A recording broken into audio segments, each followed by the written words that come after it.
Hello दोस्तों, स्वागत है आपका हमारी एक और सी फ्रेश न्यू वीडियो में। और आज की वीडियो में हम एक्सप्लेन करेंगे सोलो लेवलिंग के सीजन 2 के एपिसोड 1 को। और जिसने भी इसका फर्स्ट सीजन नहीं देखा है तो डिस्क्रिप्शन में लिंक है, आप वहां से जाकर इसका सीजन 1 देख सकते हो। लास्ट सीजन में हमने देखा था कि जिन्बू एक शैडो मोनाज बन चुका था और उसे एक नई एबिलिटी भी मिलती है जो कि शैडो एक्सट्रैक्शन की थी। एपिसोड की शुरुआत होती है, हम देखते हैं जिन्बू आराम से सो रहा होता है, लेकिन तभी जिन्बू के मोबाइल पर जिना का कॉल आता है और जिना जिन्बू से बोल रही होती है, क्या तुम अब भी सो रहे हो और क्या तुम भूल गए कि आज तुम्हें स्कूल टीचर पेरेंट्स मीटिंग में आना है। और अब नेक्स्ट सीन होता है जिना के स्कूल का। जिना जिन्बू से बोल रही होती है, क्या तुम जिन्बू ही हो ना। और अब हम जिन्बू को देखते हैं जो कि अपनी बढ़िया बाल कटवा के आया होता है और वो इस ड्रेस में काफी ज्यादा हैंडसम भी लग रहा होता है। जिन्बू जिना से बोल रहा होता है, क्या तुम्हें कोई दिक्कत है। जिस पर जिना बोलते है, मुझे कोई दिक्कत नहीं है, लेकिन तुम इन कपड़ों में कुछ ज्यादा ही स्मार्ट लग रहे हो। और अब जिन्बू प्रिंसिपल के ऑफिस में जा रहा होता है, लेकिन वहाँ खड़ी लड़कियां सब जिन्बू को ही घूर रही होती है। सभी लड़कियां बोल रही होती है कि यार ये बंदा काफी ज्यादा हॉट है। और अब जिना जिन्बू से बोल रही होती है, तुम तो आते से ही स्कूल में छा गए और क्या तुम्हारी कोई गर्लफ्रेंड है कि नहीं, तुम चाहो तो मैं मेरी फ्रेंड से बातचीत कर सकती हूँ। जिस पर जिन्बू का गाल खींचने लगता है। और अब नेक्स्ट सीन होता है स्कूल पेरेंट्स मीटिंग का। और अब जिना की क्लास टीचर जिन्बू को बता रही होती है कि जिना पढ़ाई में काफी ज्यादा अच्छी है और उसके ग्रेड भी काफी ज्यादा बढ़िया है और वो इन सभी स्टूडेंट के लिए रोल मॉडल की तरह है। और मैं चाहती हूँ कि आप जिना पर कोई भी प्रेशर ना डाले। और अब जिन्बू बोलता है, सुनकर खुशी हुई। और अब वो टीचर जिन्बू से बोल रही होती है, अगर आगे जाकर जिना की पावर जाग जाती है तो क्या तुम भी उसे अपनी तरह एक हंटर बनाना चाहोगे।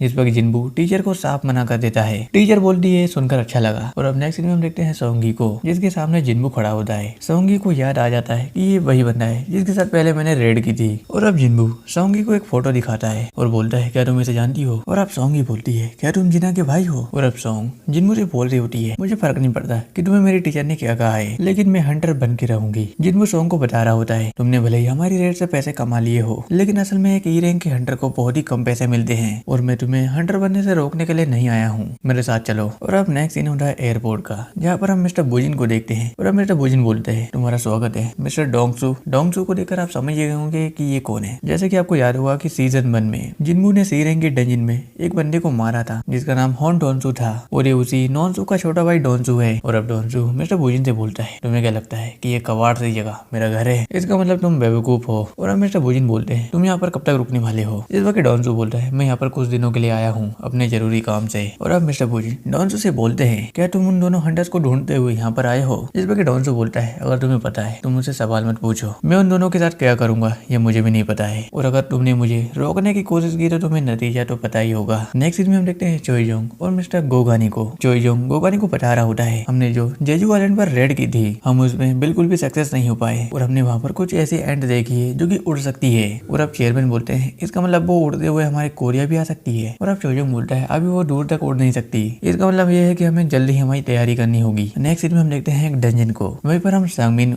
और उसके असिस्टेंट को भी देखते हैं। और अब वहाँ पर संग जिन्बू सोंगी के साथ आता है। और अब संगमिन बोलता है, संग जिन्बू दोबारा से मिलकर अच्छा लगा। और सोंगी भी उन्हें हाय बोलती है। और अब संगमिन बोलता है, तुम तो वही लड़की हो जैसे कि हमने पिछली बार देखा था। जिन्बू बोलता है, माफ करना, मुझे भी इसे अपने साथ लाना पड़ा। और अब संगमिन बोलता है, कोई बात नहीं, हम आपके लिए इतना तो कर ही सकते हैं। और अब संगमिन बोल रहा होता है, आपका मुझे फोन आया था कि आप ट्रेनिंग करना चाहते हैं, तो क्या वो ट्रेनिंग इस लड़की के लिए थी क्या। जिन्बू बोलता है, हाँ। लेकिन तभी वहाँ पर एक बंदा आता है जो कि बोलता है, क्या तुम इसी तरह बातचीत करते रहोगे, डंजन के अंदर जाने का टाइम हो रहा है। और अब जिन्बू पूछता है, ये बंदा कौन है। इस पर संगमिन बताता है, इस बंदे का नाम किमचुल है जो कि एक ए रैंक का हंटर है और आज की टीम को यही लीड करेगा। और अब किमचुल बोल रहा होता है, कहा मेरे जैसे ई रैंक का हंटर और ये दोनों ई रैंक के हंटर, क्या मुझे भी इन्हें अपने साथ लेकर जाना पड़ेगा। और अब संगमिन जिन्बू को बता रहा होता है, इस टीम में एक ए रैंक का, 5 बी रैंक के और 4 सी रैंक के हंटर है और तुम दोनों को मिलाकर यहाँ पर टोटल 12 हंटर हो चुके हैं। और अब संगमिन का असिस्टेंट जिन्बू से बोल रहा होता है, प्लीज आप फाइट कम करना ताकि हमारे नए हंटर्स कुछ एक्सपीरियंस ले सके। जिन्बू बोलता है, मैं इसका ध्यान रखूंगा। और अब सभी लोग उस डंजन के अंदर जाने लगते हैं। और अब जिन्बू जैसे ही उस डंजन के अंदर जाता है मुझे कुछ अजीब सा ही सेंस होता है। और अब हम डंजन के गेट को देखते हैं जो कि एक रेड गेट में चेंज हो रहा होता है। जिन्बू सोंगी को लेकर वहाँ से बाहर आने की कोशिश करता है लेकिन वो नहीं आ पाता। और जिन्बू संगमिन से बोलता है, जल्द से जल्द स्ट्राइक टीम को बुलाओ। और अब संगमिन गिल्ड मास्टर को कॉल करता है और इन सभी चीजों को बताता है। गिल्ड मास्टर बोल रहा होता है, एक सी रैंक का गेट एक रेड गेट में चेंज हो गया, तुम रुको मैं जल्दी वहाँ पर आ रहा हूँ। और अब हम पूरी टीम को देखते हैं जो कि एक अलग ही दुनिया में पहुंच चुके होते हैं और वहाँ पर उनके चारों तरफ बर्फ ही बर्फ होती है। सभी लोग सोच रहे होते हैं डंजन का गेट तो गायब हो गया। और अब किमचुल बोलता है, हम रेड गेट के अंदर फंस चुके हैं। और अब सोंगी जिन्बू से पूछती है, वैसे ये रेड गेट क्या होता है। और अब जिन्बू सोंगी को बता रहा होता है, रेड गेट कोई आम गेट नहीं होता, ये गेट हमें दूसरे डायमेंशन से जोड़ता है और यहाँ के जो भी मॉन्स्टर्स होते हैं वो नॉर्मल मॉन्स्टर्स से कहीं ज्यादा पावरफुल होते हैं। और अब हम डंजन बॉस को हराए बिना यहाँ से बाहर नहीं निकल सकते।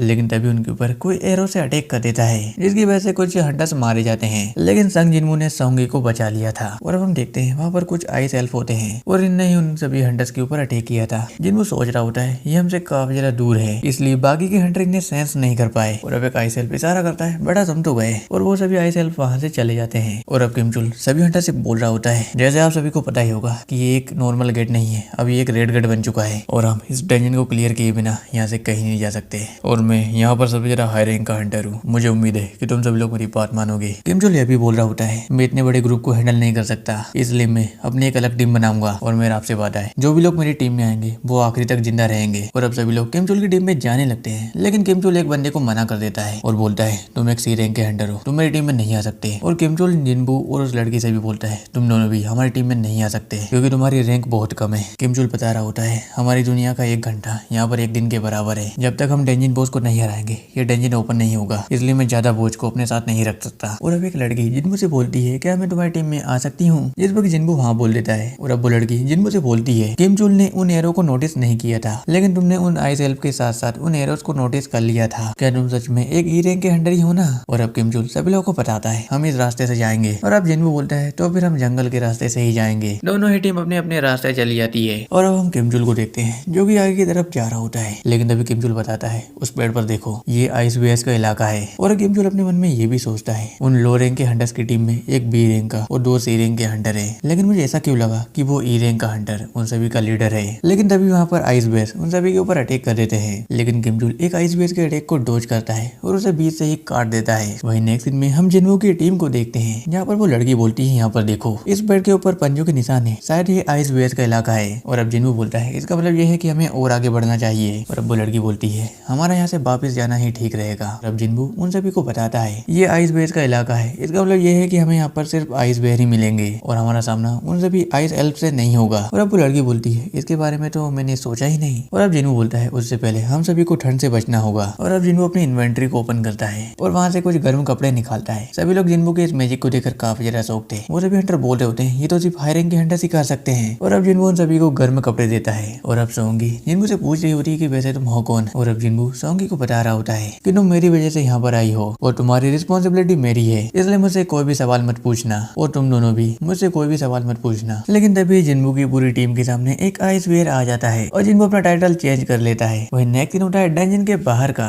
जहाँ पर हम गिल्ड मास्टर बैक यूनो को देखते हैं। यूनो बोल रहा होता है कि ये डंजन सील हो चुका है और मुझे जहाँ तक उम्मीद है कि कुछ ए रैंक के और बी रैंक के हंटर ही बचेंगे और अब सब कुछ किमचुल के ऊपर है। और अब संगमिन यूनो को बताता है कि 2 हंटर और है जो कि इस डंजन के अंदर गए हैं, उसका नाम संग जिनबू और सोंगी है। मुझे लगता है कि संग जिनबू की शक्तियां दोबारा से जागी है। और अब यूनो बोलता है उसकी रैंक क्या है, जिस पर संगमिन बोलता है उसकी रैंक ई है। और अब यूनो बोलता है क्या तुमने चेक किया था कि उसकी पावर सच में जागी है। संगमिन को पता था कि हंटर संग जिनबू की पावर जागी है, लेकिन वो गिल्ड मास्टर से झूठ बोल देता है। लेकिन तभी वहाँ पर एक गाड़ी आती है और उसके अंदर से डॉन्सू बाहर निकलता है और बोलता है क्या व्हाइट टाइगर गिल्ड के सभी बंदे यहाँ पर मौजूद है। डॉन्सू बोलता है बैक यूनो तुमसे मिलकर अच्छा लगा। यूनो बोल रहा होता है कि डॉन्सू तुम यहाँ पर क्या कर रहे हो, तुम्हें तो अमेरिका में होना चाहिए और तुम हमारे इलाके में क्या कर रहे हो। और अब डॉन्सू बोलता है अच्छा तुम्हारा इलाका, तो फिर यहाँ पर वो ई रैंक का हंटर संग जिनबू क्या कर रहा है। और अब यूनो अपने मन में सोचता है क्या डॉन्सू भी संग जिनबू के पीछे पड़ा है। डॉन्सू बोल रहा होता है मैं यहाँ पर संग जिनबू से मिलने के लिए आया और वो यहाँ पर रेड गेट के अंदर फंसा हुआ है। सोचा था कि संग जिनबू को गेम आज खत्म कर दूंगा, वो तो इस रेड गेट के अंदर फंसा हुआ है और जहाँ तक मैं जानता हूँ वो वैसे ही इस रेड गेट के अंदर मारा जाएगा। मिस्टर भोजन अपने मन में सोच रहे होते हैं कि संग जिनबू तुम बहुत ही किस्मत वाले हो और क्या तुम्हारी किस्मत इतनी अच्छी है कि तुम इस रेड गेट से बाहर निकल पाओगे। नेक्स्ट होता है उस डंजन के अंदर का,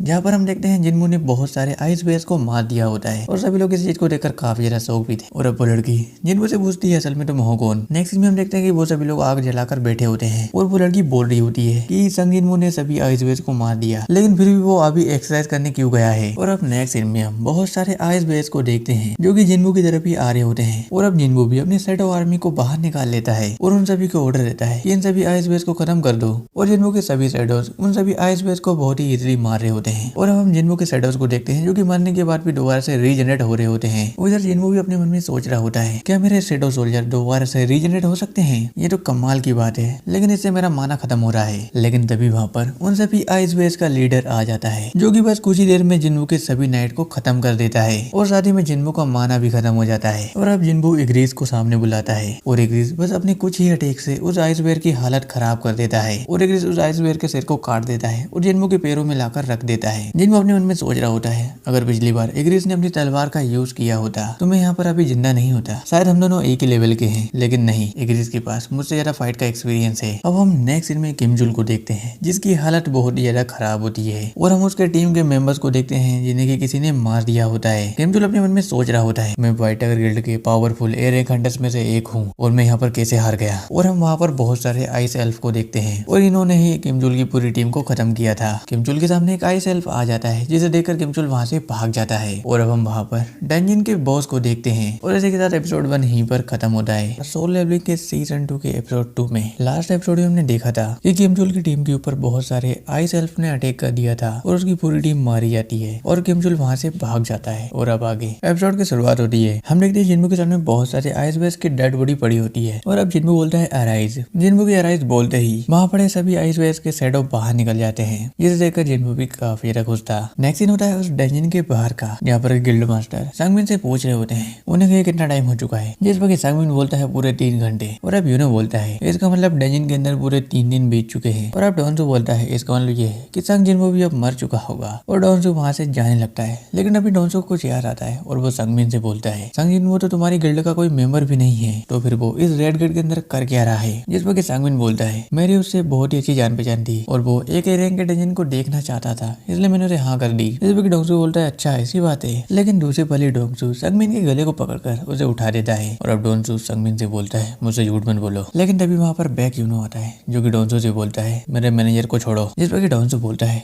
तू कब से मुझे ऑर्डर देने लगा। और अब दोनों ही अपनी पावर्स को रिलीज करने लगते हैं। वही संगमिन अपने मन में सोच रहा होता है यहाँ तो वो दोनों एयर रैंक हंटर्स की फाइट होने वाली है और दोनों हंटर्स की पावर बहुत ही ज्यादा खतरनाक होती है और दोनों ही अपने पंच को तैयार करते हैं और एक दूसरे के ऊपर अटैक करते हैं। नेक्स्ट सीन में हम देखते हैं किम जुल को जिसकी ठंड के मारे बहुत ही ज्यादा हालत खराब होती है। किम जुल अपने सामने नोटिस करता है कि उसके सामने बहुत सारे आइस बेयर्स मरे हुए हैं, तभी मुझे कोई आइस बेयर अभी तक मिला क्यों नहीं और क्या इन सभी आइस बेयर को सभी ई रैंक हंटर्स नहीं मारा, ये नामुमकिन है। वही नेक्स्ट सीन होता है टेंजिन के बाहर का यहाँ पर हम देखते हैं कि मिस्टर बूजिन ने दोनों ही एयर रैंक हंटर्स के हाथों को पकड़ लिया होता है और अब मिस्टर बूजिन बोलते हैं अगर तुमने अपने हाथों को रोका नहीं होता तो मेरे हाथ टूट चुके होते हैं। और अब मिस्टर बूजिन डॉन्सू को बता रहे होते हैं कि तुम संग जिन्मू के पीछे क्यों पड़े हुए हो क्योंकि तुम्हारे भाई को असल में मॉन्स्टर्स ने मारा है। और अब डॉन्सू बोलता है ये झूठी कहानियां बताना बंद करो, शायद मेरे भाई को यूजिन कंस्ट्रक्शन के प्रेसिडेंट के बेटे ने मारा होगा। जिस पर कि मिस्टर बूजिन बोलते हैं तो तुम हंटर संघ के पीछे क्यों पड़े हो। जिस पर कि डॉन्सू बोलता है मुझे बस उसे मारने का एक बहाना चाहिए। लेकिन अभी डॉन्सू के मोबाइल पर एक मैसेज आता है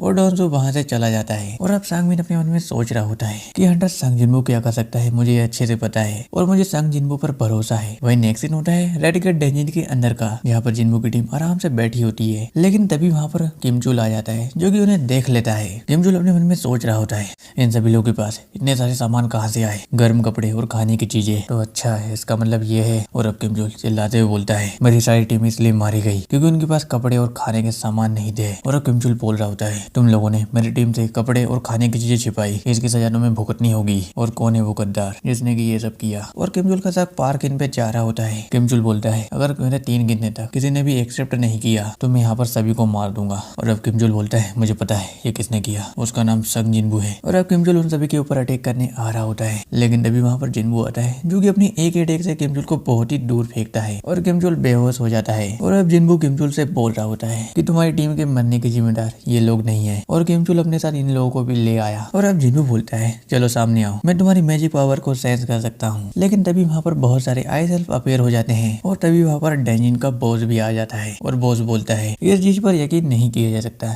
लेकिन तुम सभी कीड़े अभी तक जिंदा कैसे हो। और अब जिन्मू बोलता है तुम्हारी हिम्मत कैसे हुई हमें कीड़े बोलने की। जिस पर कि बॉस बोलता है पहले तो मुझे ये बताओ क्या तुम हमारी लैंग्वेज बोल सकते हो। जिस पर कि जिन्मू भी थोड़ा सा कंफ्यूज हो जाता है। जिन्मू सोच रहा होता है ये तो मुझे भी नहीं पता, शायद ये सिस्टम की वजह से होगा। और अब पार्क जिन्मू से बोलती है क्या तुम मैजिक बीस्ट की लैंग्वेज भी बोल सकते हो। और अब डंजन का बॉस जिन्मू को बता रहा होता है कि मेरे इस दोस्त ने मुझे बताया कि इस ग्रुप में कोई सबसे ज्यादा ताकतवर बंदा है और ये उस बंदे के साथ फाइट करना चाहता है। लेकिन अगले ही सेकंड जिन्मू उसके सर को ही उड़ा देता है और जिन्मू डंजन के बॉस के ऊपर भी अटैक करता है। लेकिन बॉस जिन्मू के अटैक को डॉज कर लेता है, लेकिन जिन्मू उसके घोड़े को खत्म कर देता है। और अब बॉस बोलता है अब आएगा ना मजा। और अब डंजन का बॉस जिन्मू से बोल रहा होता है वैसे तो मुझे पहले ये बता तू एक इंसान ना होते हुए भी इंसानों के साथ क्या कर रहा है, क्या तू अपना नाटक बंद करेगा। जिन्मू को कुछ भी समझ नहीं आ रहा होता है। और अब बॉस बोलता है हमारे कानों में लगातार एक आवाज आती है कि इंसानों को मारो, लेकिन तुम्हारे लिए हमें वो आवाज नहीं आई। जिन्मू अपने मन में सोच रहा होता है शायद मेरे लिए इनको आवाज इसलिए नहीं आती क्योंकि मैं एक सिस्टम का प्लेयर हूँ। और अब हमें इस बॉस का नाम पता चलता है, इसका नाम बारूका है। बारूका बोलता है चलो बातचीत से मामले को निपटाते हैं। तुम्हारे पीछे जो भी इंसान है उसे हमारे हवाले कर दो, मेरा वादा है मैं तुम्हें यहाँ से जाने दूंगा। और बारूका कुछ और भी चीजें बोलने वाला होता है, लेकिन बार बार वो अपनी इसी चीज को रिपीट कर रहा होता है कि अपने पीछे खड़े इंसानों को मेरे हवाले कर दो, मैं तुम्हें यहाँ से जाने दूंगा। और वैसे तुम अकेले हो, तुम हमारा सामना नहीं कर सकते। और अब जिन्बू बोलता है क्या सच में? और अब जिन्बू अपनी शैडो आर्मी को अपेयर कराता है और सभी लोग इस चीज को देखकर काफी ज्यादा शौक थे कि ये ब्लैक आइस बियर और ब्लैक नाइट कहाँ से आए, क्या ये भी संग जिन्बू ने किया है? लेकिन अभी बारूका बोलता है तुम मुझे बोर कर रहे हो। जिन्बू बोलता है खेल तो अभी शुरू हुआ है। और अब जिन्बू की शैडो और बारूका की आर्मी के बीच फाइट स्टार्ट हो जाती है। उधर पार्क जिन भी बोल रही होती है कि हम इस फाइट में कुछ भी नहीं कर सकते, लेकिन अभी कुछ आइस हेल्प उनके ऊपर अटैक करने वाले होते हैं। लेकिन अभी जिन्बू उन सभी को मार देता है। और इधर हम बारूका को देखते हैं जो कि जिन्बू के शैडोज को बहुत ही इजीली मार रहा होता है। जिन्बू सोच रहा होता है कि बारूका बहुत ही ज्यादा पावरफुल है, अगर मेरे शैडो सोल्जर ऐसे ही मरते रहे तो मेरा माना जल्दी ही खत्म हो जाएगा। जिन्बू और बारूका की फाइट स्टार्ट हो जाती है। जिन्बू सोच रहा होता है कि मैं एग्रीज के साथ मिलकर भी बारूका को नहीं हरा सकता। दोनों की ही फाइट स्टार्ट हो जाती है और दोनों ही एक दूसरे के अटैक को डॉज कर रहे होते हैं। लेकिन बारूका जिन्बू से कहीं ज्यादा पावरफुल था। और अब बारूका बोल रहा होता है आज इतने सालों के बाद फाइट में मजा आ रहा है। और अब बारूका के ऊपर एक ब्लास्ट होता है जो कि जिन्बू के मैजिशियंस ने किया होता है। वही दूसरी तरफ हम किमचुल को देखते हैं जो कि अब जाग चुका है। किमचुल सोच रहा होता है मुझे किसने बेहोश किया था, आखिरी बार मैंने संग जिन्बू की आवाज सुनी थी। और वो वहाँ पर जिन्बू को देखता है। किमचुल बोल रहा होता है संग जिन्बू मैं तुम्हें जिंदा नहीं छोड़ूंगा। किमचुल संग जिन्बू की तरफ आ रहा होता है। हम देखते हैं बारूका को उस ब्लास्ट से कुछ भी नहीं हुआ था और वो भी जिन्बू की तरफ ही आ रहा होता है। और वहीं पीछे से किमचुल भी जिन्बू के ऊपर अटैक करने आ रहा होता है। लेकिन तभी वहाँ पर एक ब्लास्ट होता है और अब बारूका जिन्बू की तरफ आ रहा होता है। लेकिन तभी वहाँ पर हम जिन्बू के एक नए शैडो को देखते हैं। वही अब हमें कुछ पास्ट का सीन दिखाई देता है जहाँ पर किमचुल जिन्बू के ऊपर अटैक करने आ रहा होता है। जिन्बू सोचता है मुझे पता था किमचुल ऐसा ही करेगा। और अब जिन्बू एग्रीज को बाहर निकालता है जो कि वहाँ पर धुआं ही धुआं कर देता है। और एग्रीज बस अपने एक ही अटैक से किमचुल का खेल वहीं पर खत्म कर देता है। और जिन्बू अराइज बोलता है और वो किमचुल के शैडो को बाहर निकाल लेता है। यानी कि अब से किमचुल भी जिन्बू का एक शैडो सोल्जर है। और अब वो शैडो सोल्जर बारूका के ऊपर अटैक कर देता है। जैसे कि बारूका थोड़ा सा दूर पर चला जाता है। जिन्बू बोलता है आज से तुम्हारा नाम आयरन होगा। और अब हम देखते हैं कि किमचुल बारूका के ऊपर अटैक कर देता है। लेकिन किमचुल की स्पीड बहुत ही ज्यादा कम होती है। बारूका बोल रहा होता है कि तुम्हारी स्पीड काफी ज्यादा कम है। इधर हम बाकी के हंटर्स को देखते हैं जो कि पेड़ के पीछे छुपे होते हैं। और अब सोंगी पार्क जिन से पूछती है क्या सभी हंटर्स की फाइट ऐसे होती है, जिस पर कि पार्क जिन बताती है अगर हंटर्स का काम ऐसा होता तो मैं हंटर कभी नहीं बनती, ये फाइट हमारे बस की नहीं है। और अब जिन्बू और एग्रीज बारूका के ऊपर अटैक कर देते हैं। लेकिन बारूका भी कुछ कम नहीं था, वो दोनों के ही अटैक को डॉज कर रहा होता है। और इधर आयरन भी अपने एक स्किल का यूज बारूका के ऊपर करता है। लेकिन बारूका भी काफी ज्यादा पावरफुल होता है। आयरन के स्किल का बारूका के ऊपर कुछ भी फर्क नहीं पड़ता। और एग्रीज और आयरन दोनों ही मिलकर बारूका के ऊपर अटैक कर रहे होते हैं। लेकिन जिन्बू मौका देकर बारूका के कंधे को स्लैश कर देता है। और अब बारूका जिन्बू से बोल रहा होता है तो शायद मुझे हल्के में ले रहा है। और अब जिन्बू बोलता है कि तुम्हारी आर्मी भी तुम्हारी जितनी पावरफुल है। इधर हम देखते हैं जिन्बू के सभी शैडोज ने बारूका की आर्मी को खत्म कर दिया होता है। और अब बारूका जिन्बू के ऊपर अटैक करने आ रहा होता है। और जिन्बू अपने डेगर से बारूका के ऊपर अटैक करता है। लेकिन बारूका उसके अटैक से बच जाता है। बारूका जिन्बू से बोल रहा होता है तुम तो बेवकूफ हो, तुमने अपने हथियार को ही फेंक दिया। लेकिन जिन्बू अपनी रूलर्स अथॉरिटी से अपने डेगर को वापस बुलाने लगता है। और वो डेगर बारूका की तरफ ही आ रहा होता है। लेकिन बारूका उसके अटैक को डॉज कर लेता है। लेकिन इसकी वजह से बारूका का डेगर टूट जाता है। और जिन्बू आयरन को बुलाता है जो कि बारूका को कसकर पकड़ लेता है। और जिन्बू के सभी मैजिशियंस अपनी फायर से बारूका के ऊपर अटैक करते हैं, जिससे कि वहाँ पर बहुत ही बड़ा ब्लास्ट होता है और बारूका के कपड़े भी जल जाते हैं। लेकिन बारूका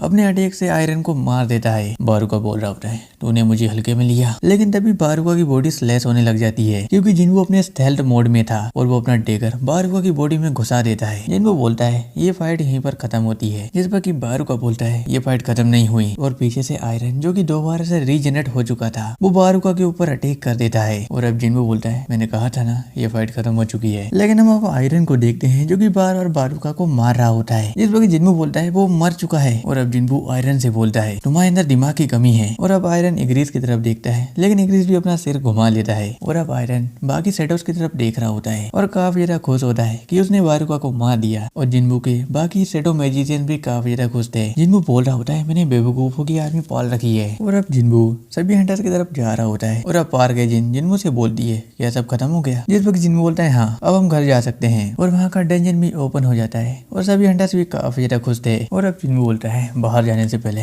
मुझे एक काम करना होगा। वही नेक्स्ट सीन होता है डंजन के बाहर का। और अब संगमिन बेक यूनिट से बोल रहा होता है कि डंजन के अंदर एक हफ्ता बीत चुका है, आपको घर जाकर आराम करना चाहिए। और अब यूनो बोलता है मेरे गिल्ड के मेंबर अंदर फंसे हुए हैं और मैं घर जाकर आराम नहीं कर सकता, मैं सुबह तक इंतजार करूंगा। लेकिन तभी वो रेड गेट ओपन हो जाता है और यूनो भी काफी ज्यादा खुश था कि किम चुल ने डेंजिन को क्लियर कर दिया और अब उस डेंजिन के अंदर से पार्क जिन और मिस्टर गो बाहर निकलते हैं और अब बेक पार्क जिन से बोलता है बाकी के हंटर्स कहाँ पर है, लेकिन अभी डेंजिन के अंदर से जिनबू और सॉन्गी बाहर निकलती है और इधर संगमिन की तो खुशियां ही नहीं समारी होती है। संगमिन सोच रहा होता है मुझे पता था कि संग जिनबू वापस जरूर आएगा और वहाँ का गेट भी अब गायब हो जाता है। बेक सभी से पूछ रहा होता है कि बाकी के हंटर कहाँ गए, जिस पर पार्क जिन भी अपना सिर झुका लेती है। सोच रहा होता है क्या सच में बाकी के हंटर मारे गए और सिर्फ लो रैंक की हंटर्स ही बचे हैं। और अब जिनबू और सॉन्गी वहाँ से जा रहे होते हैं, लेकिन तभी बेक जिनबू को रोकता है और बोलता है मेरे सवाल का जवाब दो। जिस पर जिनबू बोलता है मैं अभी थका हुआ हूँ, अपने किसी गिल्ड मेंबर से पूछ लो। और जिनबू उसके हाथ को नीचे झटका देता है, जिस पर बेक गुस्से में आकर जिनबू के कंधे को और भी जरा टाइट पकड़ लेता है और बोलता है ये मेरी कोई रिक्वेस्ट नहीं है, ये मेरा ऑर्डर है। बेक बोलता है मेरी गिल्ड के 6 मेंबर्स गायब है, इसलिए तुम्हें मुझे जवाब देना होगा। हम देखते हैं जिनबू भी काफी ज्यादा गुस्से में होता है। जिनबू बोलता है मैंने तुम्हारे 2 गिल्ड मेंबर्स की जान बचाई है, तुम्हें तो मेरा शुक्रिया अदा करना चाहिए। जिस पर बेक बोलता है मुझे माफ करना और जिनबू वहाँ से चला जाता है। और अब बेक पार्क जिन से पूछता है ये बंदा हमारा कोई दोस्त तो नहीं लगता और ये बंदा इतने गुस्से में क्यों है। जिस पर पार्क जिन बोलती है बॉस को हराने के बाद से ये बंदा काफी ज्यादा गुस्से में है। और अब बेक बोलता है मैनेजर संगमिन मुझे ये बंदा जल्द से जल्द हमारी गिल्ड में चाहिए, इसके लिए तुमसे जो बन सकता है वो करो, मैं तुम्हें पावर दूंगा। और अब संगमिन सोच रहा होता है मैंने जैसा सोचा था बिल्कुल वैसा ही हुआ। और अब जिनबू सॉन्गी को अपने घर पर छोड़ देता है और अब सॉन्गी बोलती है जिनबू संभाल कर घर जाना और आज के लिए थैंक यू क्योंकि तुमने मेरी जान बचाई है। जिनबू सोच रहा होता है सीधे जिनबू। और अब जिनबू घर जाते जाते अपने मन में सोच रहा होता है बारूका के पास से बस मुझे ये डेगर ही मिला, मैंने इसके शैडो को निकालने की बहुत कोशिश की लेकिन मैं इसके शैडो को नहीं निकाल पाया, शायद वो मुझसे भी ज्यादा हाई रैंक का होगा। चलो कोई बात नहीं, मुझे ये डेगर तो मिला। पार्ट 3 की शुरुआत में हमें एक डंजन का सीन दिखाई देता है जहाँ पर जिन्बू के सोल्जर सभी मॉन्स्टर्स को मार रहे होते हैं। वही जिनो ये सब देखकर काफी ज्यादा शौक था। जिनो अब जिन्बू से पूछ रहा होता है वैसे ये सब मॉन्स्टर्स कौन है, जिस पर जिन्बू से बताता है ये मेरी न्यू एबिलिटी है। जिनो से पूछता है क्या ऐसी भी एबिलिटी किसी इंसान के पास हो सकती है, जिस पर जिन्बू से बताता है बहुत कम लोग हैं जिनके पास ऐसी एबिलिटीज है, बिल्कुल ही ना के बराबर। और अब जिन्बू के सभी सोल्जर्स माइनिंग के काम में लग जाते हैं। वही अब जिनो भी जिन्बू से बोल रहा होता है बॉस मुझे कम से कम ऐसे स्टोन तो इकट्ठा करने दीजिए, जिस पर जिन्बू को एक सोल्जर जिनो को ऐसे स्टोन लाकर दे देता है। वही अब नेक्स्ट सीन होता है अमेरिका के एक डंजन का, जहाँ पर हम एक हंटर को देखते हैं जो कि एक बंदे से डरकर वहाँ से भाग रहा होता है। जिस पर दूसरा बंदा बोलता है मुझसे डरो मत, मैंने तुम्हारे सभी हंटर्स को बस बेहोश किया है और मैं तुम्हें नहीं मारूंगा और मेरी इंग्लिश भी थोड़ी सी कमजोर है। ये बंदा उस हंटर को बता रहा होता है I am human, I want to go home. और अब नेक्स्ट सीन होता है कैफे पैनिक का, जहाँ पर हम जिनो और जिन्बू को देखते हैं वो दोनों आराम से बैठकर पी रहे होते हैं। यहाँ पर जिन्बू जिनो से बोलता है फाइनली हमारी 19 रेड भी कंप्लीट हो चुकी है, जिस पर जिनो से बताता है ये सब आपकी वजह से ही पॉसिबल हुआ है। जिन्बू अब जिनो से पूछता है अब तुम्हारा क्या प्लान है, जिस पर जिनो बताता है अब मैं हंटर एसोसिएशन के एग्जाम को पास करूंगा ताकि मुझे लाइसेंस मिल सके और उसके बाद मैं अपने डेट को मनाऊंगा ताकि मुझे वो गिल्ड का मास्टर बना दे। वैसे आपका क्या प्लान है, जिस पर जिन्बू से बताता है सोच रहा हूँ कि मैं कुछ दिनों की छुट्टी ले लूँ, इसी बहाने में थोड़ा घूम भी लूंगा। और अब जिनो थोड़ा सा सीरियस होकर जिन्बू से बोल रहा होता है बॉस आपको मेरी कंपनी पसंद नहीं थी तो आप मुझे मना कर सकते थे और अब से मैं आपको परेशान नहीं करूंगा। जिस पर जिन्बू बोलता है तुम्हें चढ़ गई है। जिनो जिन्बू को बता रहा होता है मेरा एक बड़ा भाई है जो कि मुझसे 10 साल बड़ा है और हम दोनों की बिल्कुल भी नहीं बनती, यहाँ तक कि आज तक हमने साथ में समय भी नहीं बिताया। और दूसरी तरफ आप है जिसने मुझे मोर्चा से हर बार प्रोटेक्ट किया और मुझे मरने से बचाया। मैं सोचता हूँ काश आप मेरे बड़े भाई होते हैं। जिस पर जिन्बू से बताता है चलो ठीक है आज से तुम मेरे छोटे भाई हुए। जिस पर जिनो भी काफी ज्यादा खुश हो जाता है। वही नेक्स्ट सीन होता है अमेरिका का, जहाँ पर हम इसी बंदे को देखते हैं जिसे कि अमेरिकन गवर्नमेंट ने जेल में बंद कर दिया है। और अब डायरेक्टर दूसरे बंदे से पूछ रहे होते हैं क्या तुम्हें पता चला कि ये बंदा है कौन, जिस पर कि वो बंदा डायरेक्टर को बता रहा होता है जानकारी से हमें पता चला है कि ये कोई विदेशी हंटर है और ये 10 साल पहले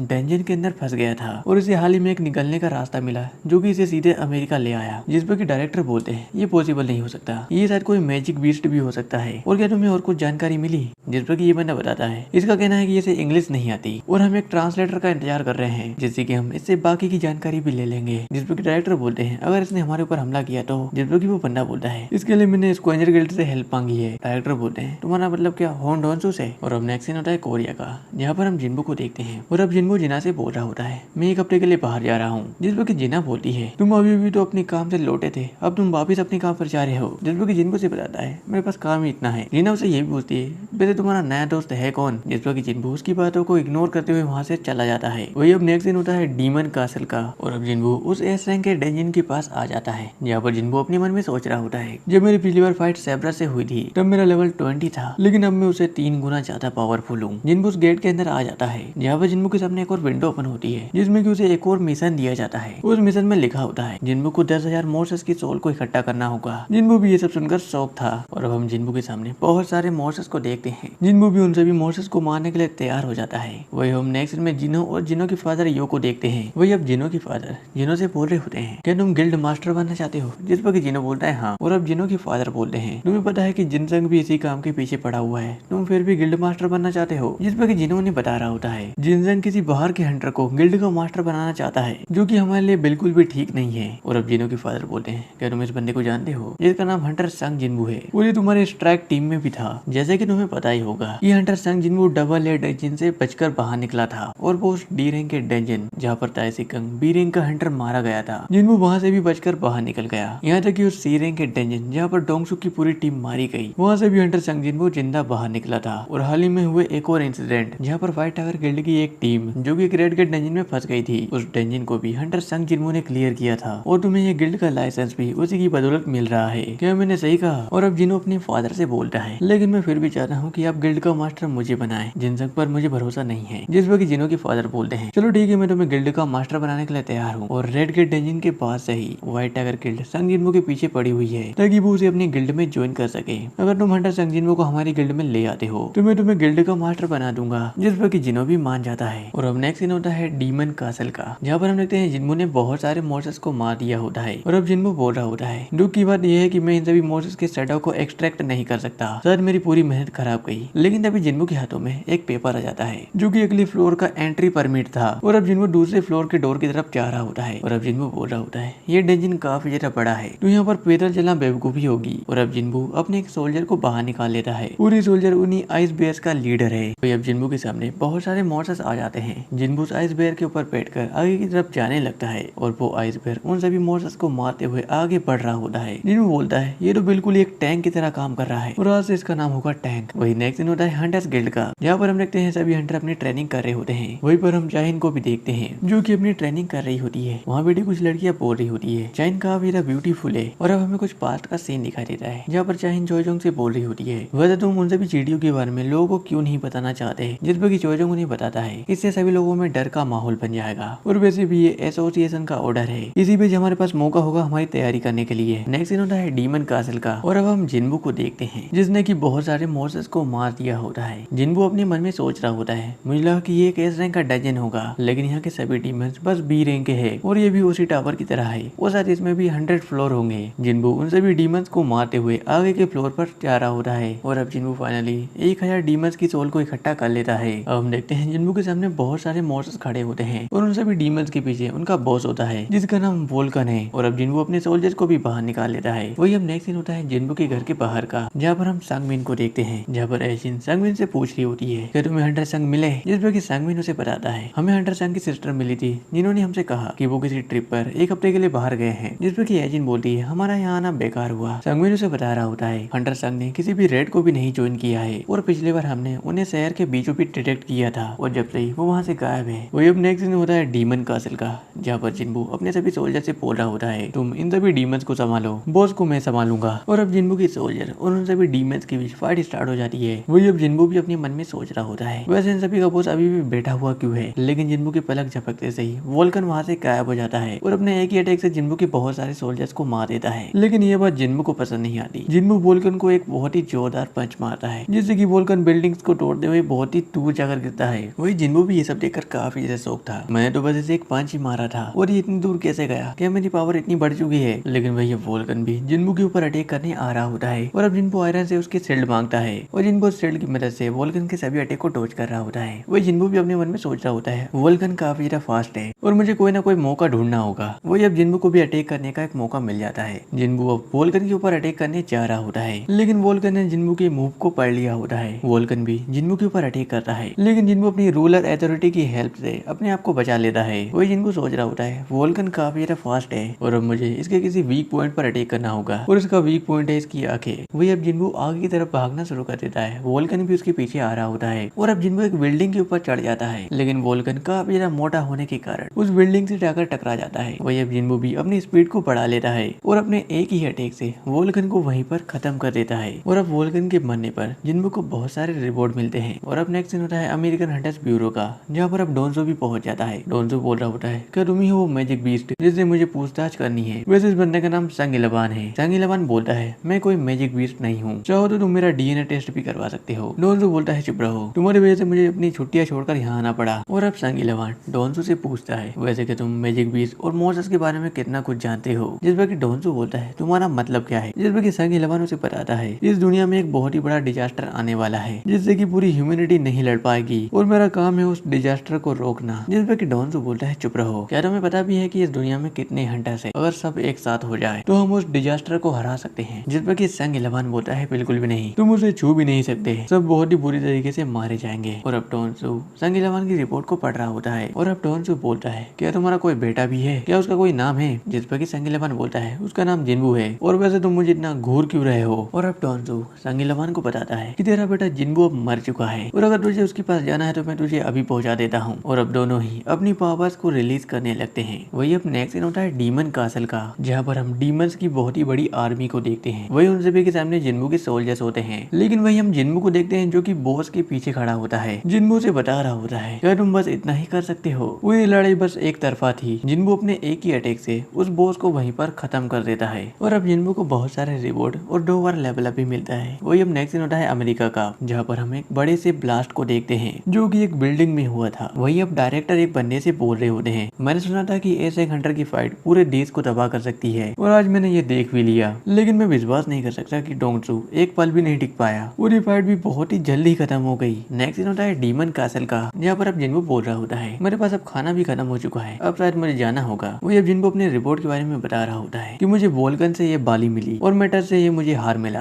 और साथ ही में मुझे वोल्कन से ये आइस ऑफ एवरेज भी मिला और ये ऑर्ब मेरे मैजिकल थ्रेडोस की पावर को 2 गुना कर देता है। ये मेरे मैजिकल सोल्जर्स के बहुत ही ज्यादा काम आएगा। और अब जिन्बू ये भी बोल रहा होता है मुझे 50 फ्लोर पर वोल्कन से फ्रेगमेंट ऑफ ट्री का टुकड़ा मिला और मेटर से मुझे फॉरेस्ट बॉर्डर मिला और अब मुझे एलेक्सियर ऑफ लाइफ को बनाने के लिए एक और चीज की जरूरत है और अभी मैं 75 फ्लोर पर हूँ और जब मैं अगली बार आऊंगा तो मैं 25 फ्लोर को भी कंप्लीट कर दूंगा। और इसी के साथ हमारा पार्ट 3 यहीं पर एंड होता है। अगर पार्ट 4 देखना चाहते हो तो डिस्क्रिप्शन में दी गई लिंक को दबाकर आप पार्ट 4 को देख सकते हो और डिस्क्रिप्शन में हमारे सेकंड चैनल के लिंक है, जाकर आप उन्हें भी सब्सक्राइब कर सकते हो और इस वीडियो पर एक प्यारा सा कमेंट भी कर देना।